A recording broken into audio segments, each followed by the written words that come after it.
पुण्यात्मा, हमने परमात्मा को पहचानने के लिए अपने सदग्रंथों का सहयोग ही लेना पड़ेगा।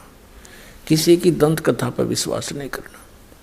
परमात्मा के क्या गुण हैं, वो क्या लीला करता है, ये हमारे पवित्र सदग्रंथ, पवित्र वेद बताते हैं। कबीर परमेश्वर ने कहा है कि वेद मेरा भेद है, मैं ना वेदन के माही, और जौन वेद से मैं मिलूँ वो वेद जानते नहीं।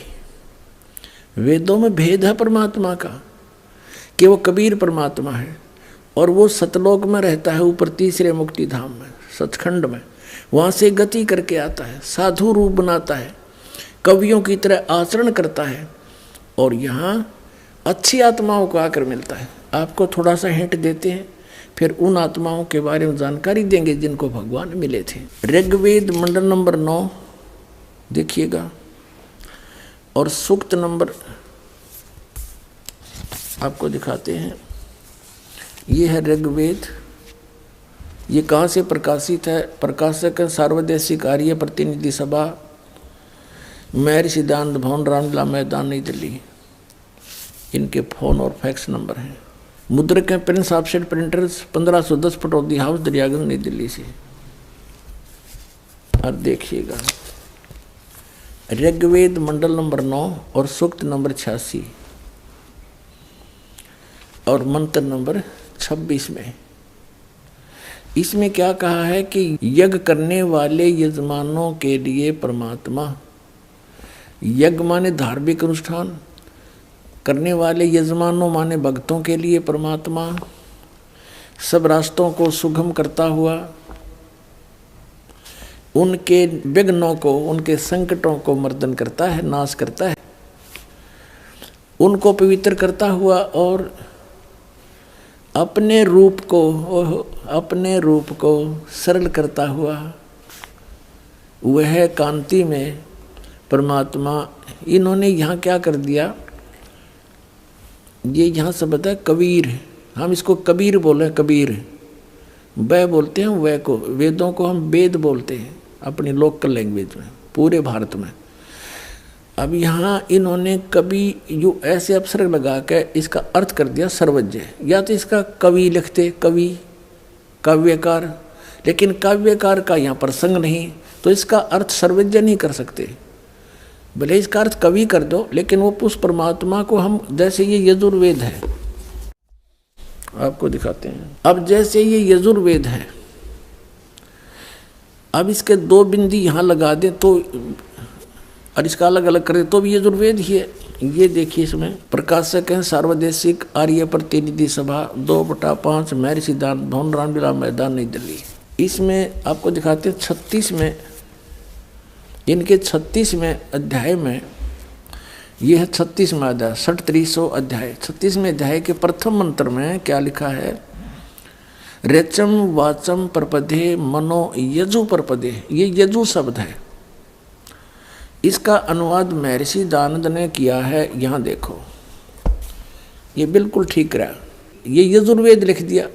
बस सीधी सी बात है कि ये यजुर्वेद की महिमा गाई जा रही है, और यहाँ इस यजु का अर्थ कर दे। जैसे कवि का अर्थ इन्होंने सर्वज्ञ कर दिया, कवि कोई भी सर्वज्ञ नहीं होता।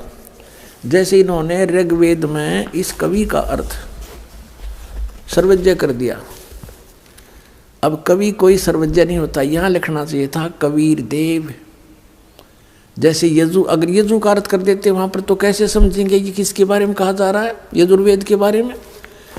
अब जैसे यहाँ इन्होंने ठीक किया है, ये यजुर्वेद में, अब हम यजुर्वेद आपको दिखा रहे हैं सिर्फ ये कंसेप्ट क्लियर करने के लिए कि जैसे इस महर्षि दयानंद ने यजु का अर्थ यजुर्वेद कर दिया, बहुत अच्छा किया।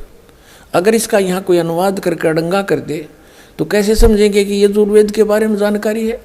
ठीक इसी प्रकार अब हम फिर आते हैं अपने ऋग्वेद पर। हम आते हैं अपने ऋग्वेद पर, जो आपको पहले दिखाया था। ये भी आर्य प्रतिनिधि सभा से ही प्रकाशित है। ये ऋग्वेद यहाँ से प्रकाशित है, ये भी आपको दिखाया था। ये इसके मुद्रक हैं, ये ऋग्वेद है। अब हम इसके वो पढ़ रहे हैं, ऋग्वेद मंडल नंबर 9 सूक्त 86 मंत्र 26 पढ़ रहे हैं। 26 इसमें आप पढ़ लिया कि यज्ञ करने वाले यजमानों के लिए, यानी साधना करने वाले, धार्मिक अनुष्ठान करने वाले भक्तों के लिए परमात्मा सब रास्तों को सुगम करता हुआ और उनके विघ्नों को मर्दन करता है, नाश करता है, और अपने रूप को सरल करता हुआ, क्योंकि सतलोक में परमात्मा साकार है, सह शरीर है, सतलोक में रहता है, वहाँ उसके एक रोमकूप में करोड़ सूर्य करोड़ चंद्रमा मिला दी, इतनी शोभा है। तो एज इट इज भगवान यहाँ आ जाता हम देख नहीं सकते, इसलिए अपने रूप को सरल करता हुआ हल्का तेज पुंज का बनाकर वह कांति में परमात्मा सर्वज्ञ नहीं लिखना था, वो कबीर देव लिख दो यहाँ पर, कबीर देव। हम कबीर देव कहने लगे, कबीर देव, देव न साहब कह लो, भगवान कहो, हम उसको कबीर साहब कहते हैं, कबीर साहब। यहाँ कबीर देव लिख दे। विद्युत के समान क्रीड़ा करता हुआ वर्णीय पुरुष अच्छी आत्मा को प्राप्त होता है। अब देखना 27वें मंत्र में, ऋग्वेद मंडल नंबर 9 सूक्त नंबर 86 मंत्र नंबर 27 में हम आगे, इसमें लिखा कि जो परमात्मा ध्रुवलोक के तीसरे पृष्ठ पर विराजमान है, वहाँ ऊपर रहता है तीसरे लोक में। अब ये कंसेप्ट क्लियर हो जाएगा कि वो परमात्मा कौन है, कबीर देव है, वो क्या करता है, अच्छी आत्माओं को मिलता है आकर के। देखो फिर आगे देखते हैं, ऋग्वेद मंडल नंबर 9 सूक्त 82 का और मंत्र नंबर हम नीचे लेते हैं 1।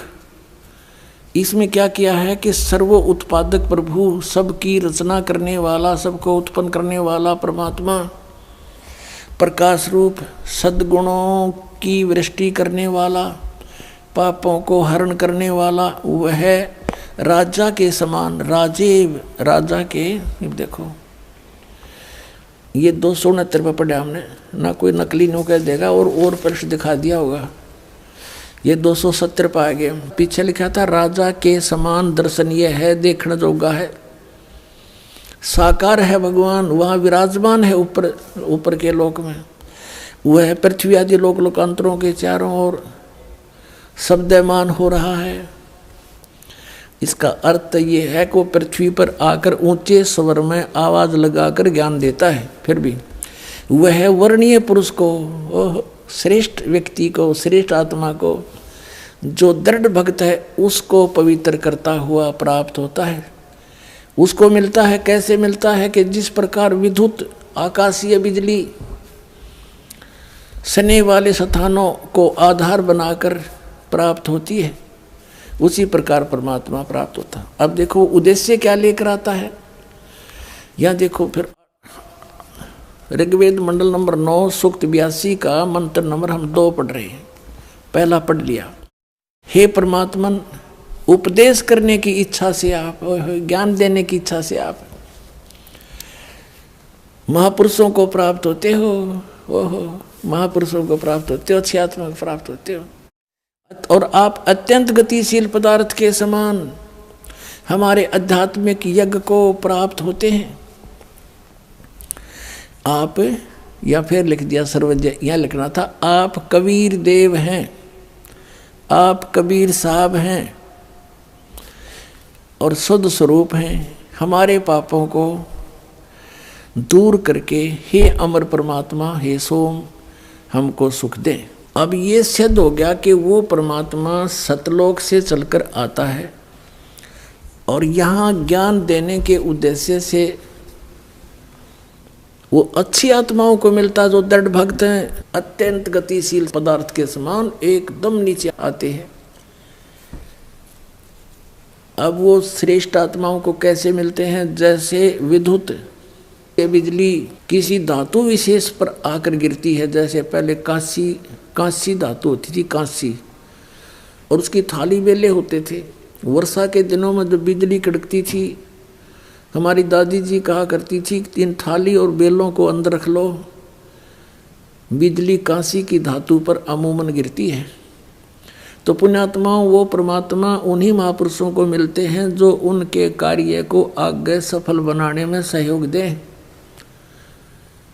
पूरे विश्व के सामने डट जा खड़े होकर के मुझे नहीं मुचकाए, वो दृढ़ भक्त होते हैं। उनमें से कौन कौन है जिनको मिले? आदरणीय धर्मदास साहिब जी, आदरणीय मुल्कदास साहिब जी, आदरणीय नानक साहिब जी, आदरणीय दादू साहिब जी, आदरणीय गरीबदास साहिब जी, गांव छुड़ानी, जिला दद्दर, हरियाणा वाले। आदरणीय गीसा दास जी, गांव खेखड़ा, जिला मेरठ, उत्तर प्रदेश वाले। इन महापुरुषों को परमात्मा आकर मिले। वेद बताता है वो ऐसे आते हैं, अच्छी आत्माओं को मिलते हैं, उनको ज्ञान देते हैं, ज्ञान उपदेश करते हैं, तत्व ज्ञान बताते हैं। और वो कैसी लीला करते हैं देखना, वो कवियों की तरह आचरण करते हैं। 9वें अध्याय का ऋग्वेद मंडल नंबर 9 और सूक्त 94 का मंत्र 1 दिखाते हैं आपको। ये देखिएगा, ये है ऋग्वेद मंडल नंबर 9 और सूक्त 94 और इसका मंत्र नंबर 1, ये यहाँ से शुरू होता है। ये शब्द है कवियन वर्जम। कवियन वर्जम माने जाते हैं, विचरते हैं कवियों की तरह। यहाँ इन्होंने अनुवाद किया है, यहाँ अनुवाद किया है कि सूर्य के विषय में जैसे रश्मियाँ प्रकाशित करती हैं, उसी प्रकार मनुष्यों की बुद्धियाँ अपनी अपनी उत्कृष्ट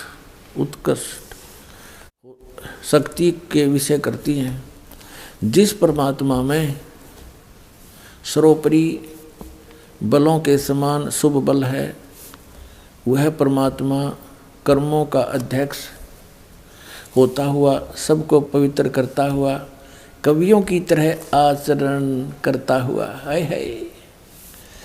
कवियों की तरह आचरण करता हुआ, वर्जम माने विचरता है, ये अड़ंगा डाल दिया। वर्जम माने जाता है, घूमता फिरता है। वो परमात्मा किन किन महापुरुषों को मिले, अभी आपको बताया था।